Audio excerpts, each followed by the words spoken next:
Bismillahirrahmanirrahim. Selamat pagi Pak Tajudin. Selamat pagi Bapak Ibu.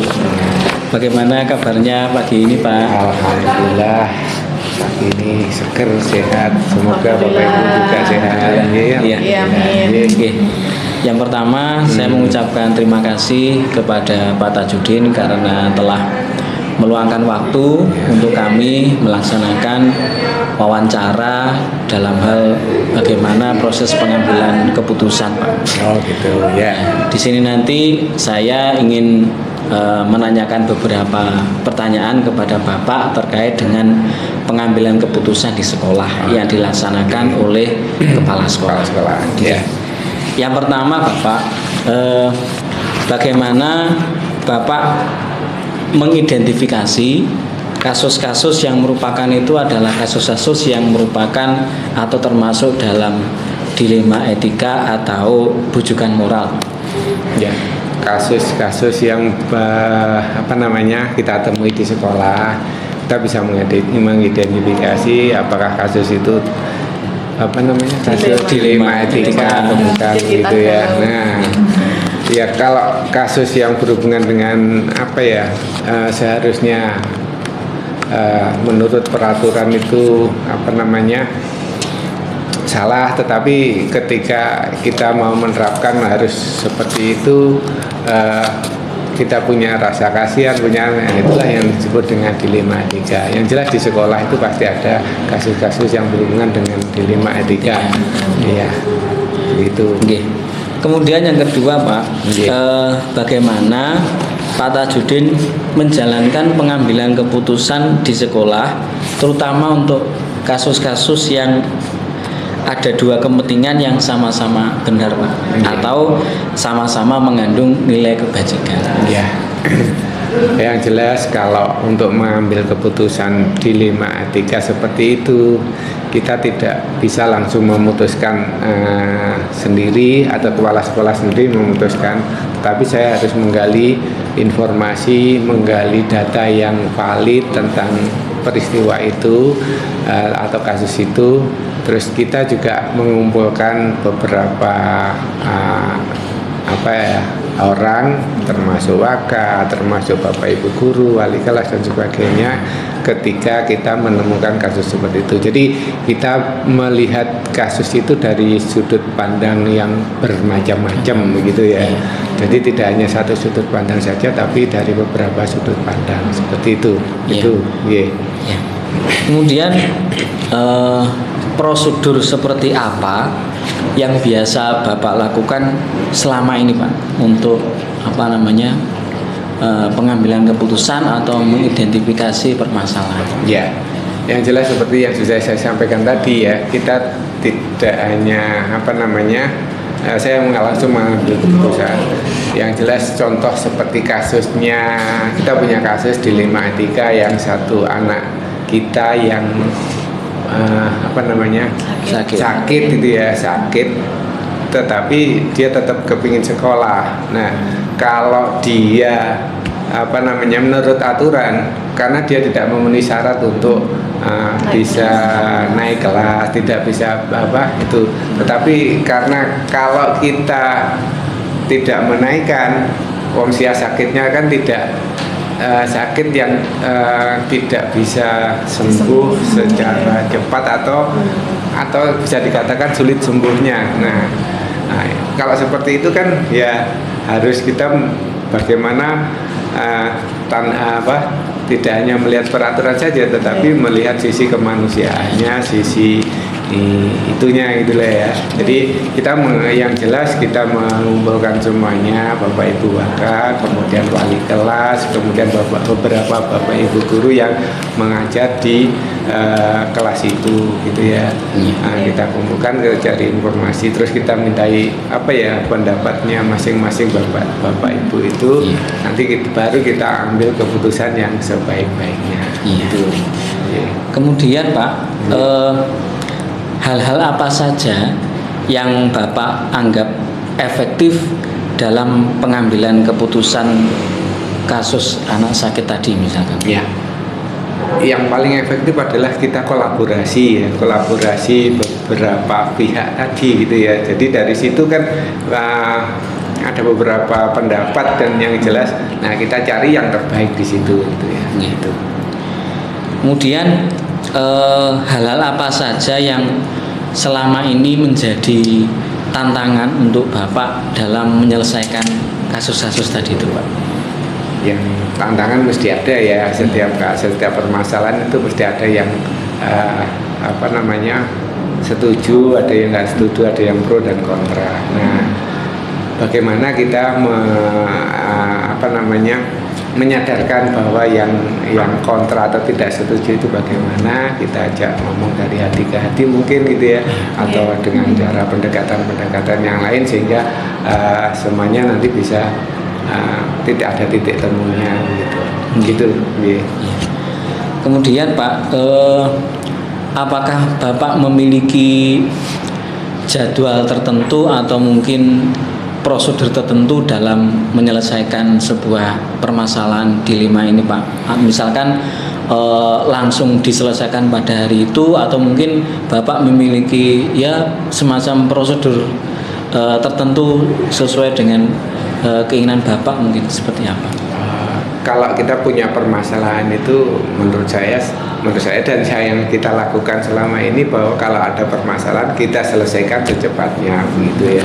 Kita selesaikan secepatnya karena kalau ditunda-tunda nanti kan ada timbul masalah yang lain, nanti tidak akan terselesaikan. Itu menurut saya seperti itu. Kemudian yang terakhir, Pak,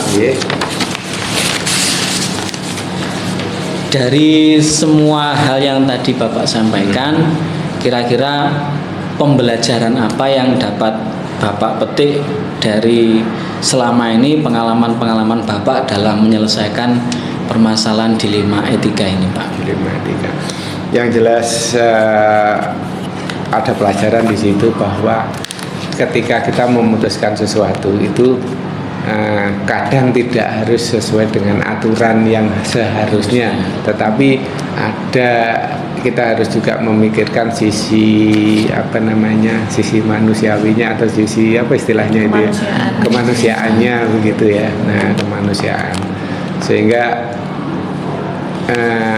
kita tidak saklek kalau aturannya gini harus gini. Nah, tapi ya kita harus melihat dari sisi kemanusiaan juga dan menjadi pertimbangan agar keputusan yang kita ambil itu menjadi bisa diterima semua pihak begitu. Oke. Terima kasih Pak Tajudin karena sudah menjawab pertanyaan-pertanyaan kami. Kemudian terima kasih juga atas waktunya.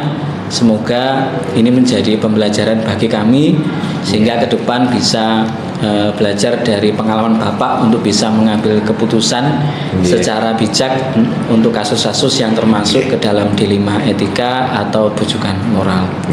Mungkin ada pesan atau kesan dari Bapak untuk kami ke depannya. Terima kasih sudah selesai wawancaranya. Ya, saya juga berpesan kepada Bapak Ibu ini semuanya bahwa ini kan dalam rangka guru tugas guru penggerak. Nah, saya berpesan tetap semangat jadi menyelesaikan tugas-tugas selanjutnya. Ya, saya tahu guru penggerak itu tugasnya tidak ringan, tetapi kalau dikerjakan dengan penuh semangat, insya Allah nanti akan bisa selesai dengan sukses. Amin. Tetap semangat ya. Oke. Terima kasih Pak. Terima kasih Pak. Ngapunten merepotkan. Ya, nggak apa-apa. Alhamdulillah. Selamat sore Bu Dina. Selamat sore. Bagaimana kabar Bu Dina hari ini? Alhamdulillah sehat. Alhamdulillah. Bu Dina, saya mengucapkan terima kasih sekali karena Bu Dina sudah bersedia meluangkan waktu untuk melaksanakan wawancara saya ini dalam rangka untuk menyelesaikan tugas CGP saya untuk permasalahan kasus dilema etika, Bu Dina. Bu Dina, nanti saya akan menanyakan beberapa pertanyaan tentang dilema etika atau tentang bujukan moral. Yang pertama, bagaimana Bu Dina selama ini mengidentifikasi kasus-kasus yang merupakan itu adalah dilema etika. Oke, saya akan mempelajari dulu masalahnya itu bagaimana asalnya, bagaimana bisa terjadi, dan kemudian saya akan mempelajarinya seberat apa permasalahan ini untuk segera diselesaikan. Selama ini bagaimana Bu Dina menjalankan pengambilan keputusan di sekolah? Oke. Sesuai dengan apa yang sudah saya rasakan ya tentang dilema etika ini. Nah, saya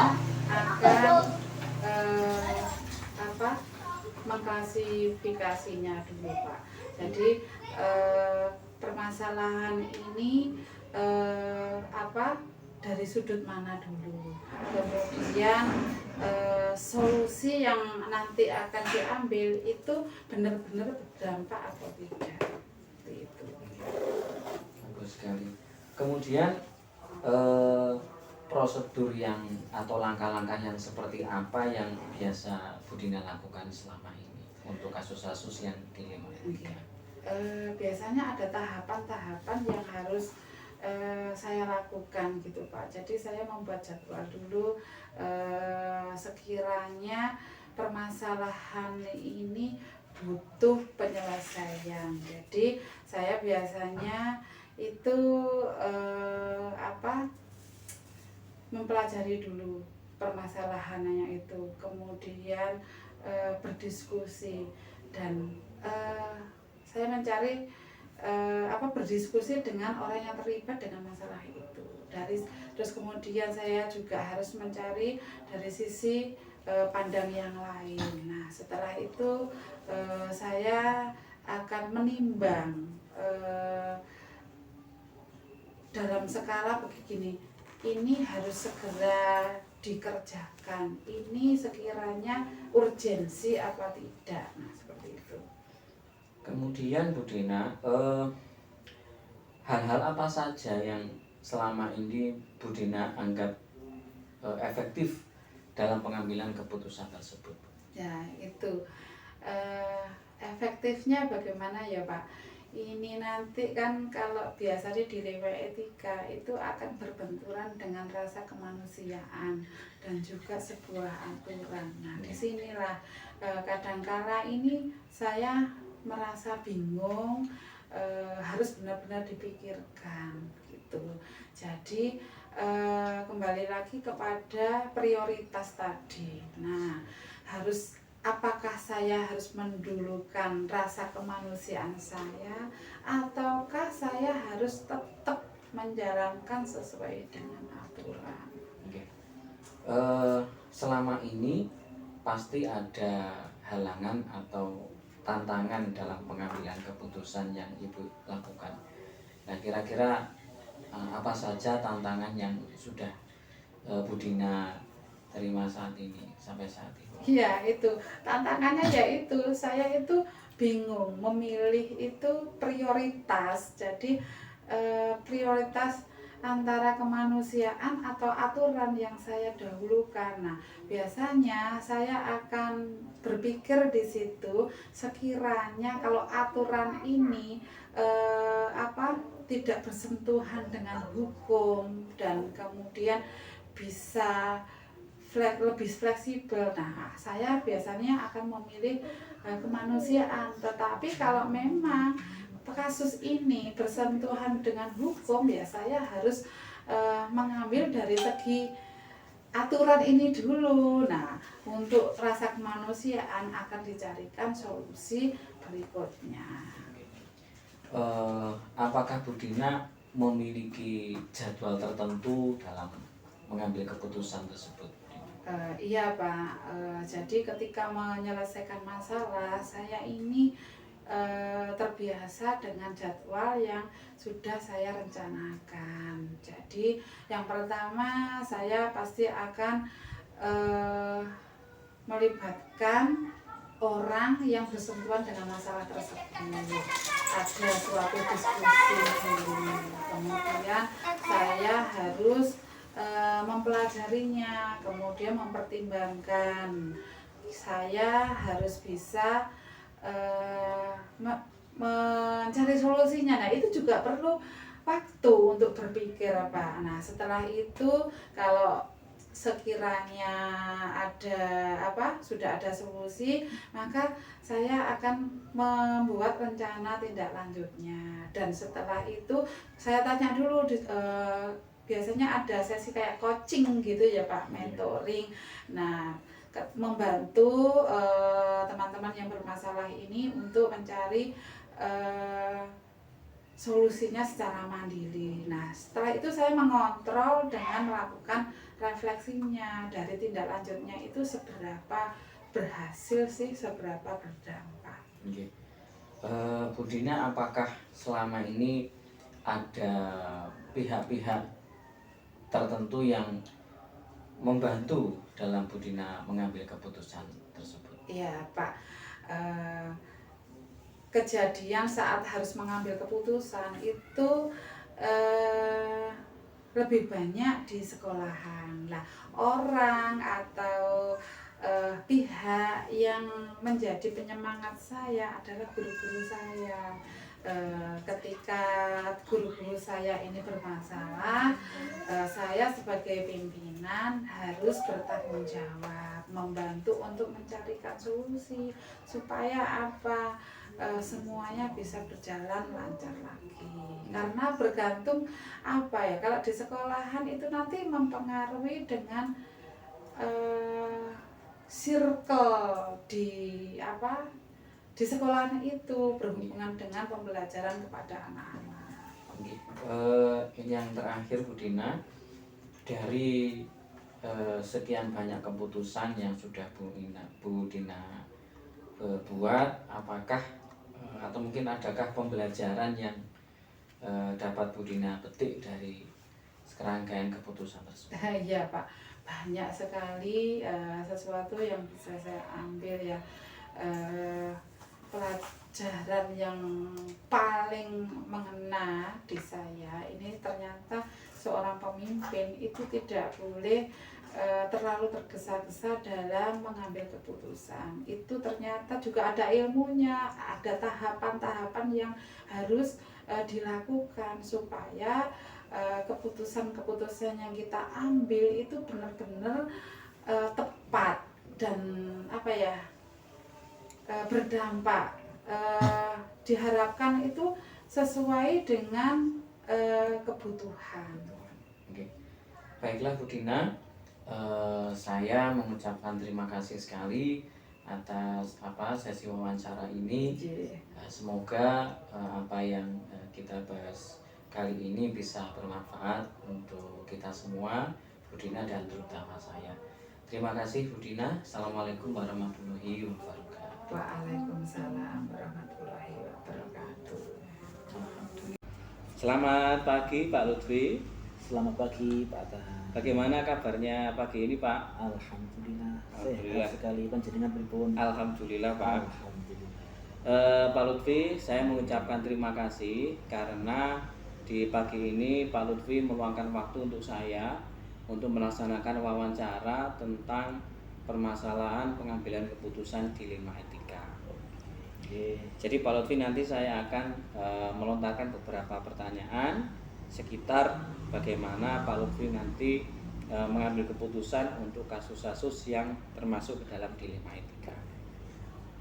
Yang pertama Pak Lutfi, selama ini bagaimana Bapak mengidentifikasi kasus-kasus itu merupakan atau tergolong dalam kasus yang dilema etika Pak Lutfi? Nggih Pak Atta. Mudah-mudahan yang saya berikan informasi ini dapat bermanfaat ya. Amin, amin, amin.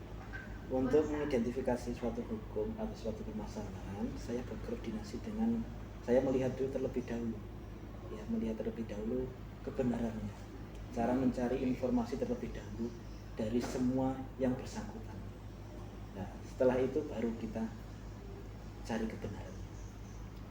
Oke. Kemudian Pak Lutfi, bagaimana Anda menjalankan pengambilan keputusan tersebut? Jadi begini Pak Tan, memang suatu permasalahan bagi seorang pemimpin itu ketika ada suatu permasalahan itu merupakan sebuah dilema yang sangat-sangat besar ya. Apalagi kalau kedua-duanya itu saling sama benarnya, tapi kita tetap berpegang teguh pada kesepakatan yang telah disepakati bersama, dan itu kuncinya. Kemudian langkah-langkah yang seperti apa yang biasa Pak Lutfi lakukan? Langkah-langkah yang pertama ya, kita kumpulkan semua stakeholdernya ya, kita gali informasi sebanyak mungkin, kita gali, kita cari faktanya, kita cari kebenarannya, lalu baru kita putuskan. Oke. Kemudian Pak Lutfi, adakah hal-hal yang Bapak anggap efektif dalam proses pengambilan keputusan di 5 etika ini, Pak? Hal-hal yang menurut saya efektif, bahwa keputusan yang saya ambil adalah melakukan sebuah konferensi internal ya dengan guru-guru yang lain. Gitu ya. Oke. Pak Lutfi, pasti dalam setiap pengambilan keputusan ini ada tantangan-tantangan yang Bapak hadapi. Mungkin Bapak bisa menceritakan mungkin apa saja tantangan yang selama ini Pak Lutfi hadapi ketika mengambil keputusan tersebut. Gini Pak Tar, tantangan yang saya hadapi ketika mengambil sebuah keputusan itu diantaranya itu ketika berhadapan dengan peserta didik yang mana orang tuanya itu dari seorang pejabat apalagi pejabat tinggi dan sebagainya. Nah itu dampaknya itu biasanya berkepanjangan ya, karena ada pihak-pihak lain yang ikut campur dengan hal tersebut. Itu sebuah tantangan bagi saya. Agak keras ya Pak. Oke. Kemudian Pak Lutfi, apakah Bapak punya waktu tersendiri atau jadwal tertentu untuk proses dalam pengambilan keputusan ini? Gini Pak Tar, karena permasalahan itu kan tidak menentu ya, bahkan ya namanya tidak menentu karena tidak menentu tadi akhirnya tidak mempunyai jadwal khusus saya. Iya. Hanya kalau ada permasalahan baru kita cari solusinya bersama. Gitu. Oke. Pak Lutfi, apakah ada pihak-pihak yang selama ini membantu Pak Lutfi dalam proses pengambilan keputusan? Jelas Pak Tar. Ya. Jelas ketika mengambil sebuah keputusan itu saya selalu berkoordinasi dengan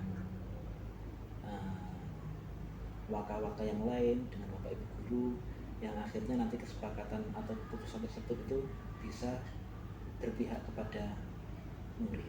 Oke. Yang terakhir Pak Lutfi, ini dari sekian banyak keputusan yang sudah Bapak ambil, itu adakah hikmah yang mungkin Bapak petik dari serangkaian keputusan yang sudah Bapak ambil selama ini? Ya, banyak sekali hikmahnya. Di antaranya Pak Tan karena menjadi seorang kepala itu merupakan sebuah amanah, ya, dan sebagainya. Untuk mengambil sebuah keputusan kita harus selalu berkoordinasi dari semua stakeholder untuk mencari suatu kebenaran. Jadi harus sesering mungkin berkoordinasi. Mungkin itu. Oke. Baiklah Pak Lutfi, terima kasih atas waktunya, kemudian wawancara kali ini. Semoga apa yang kita lakukan, apa yang saya lakukan nanti bisa bermanfaat untuk kita semua. Amin. Mudah-mudahan Pak Tan diberi kelancaran. Amin. Terima kasih Pak Lutfi. Sama-sama.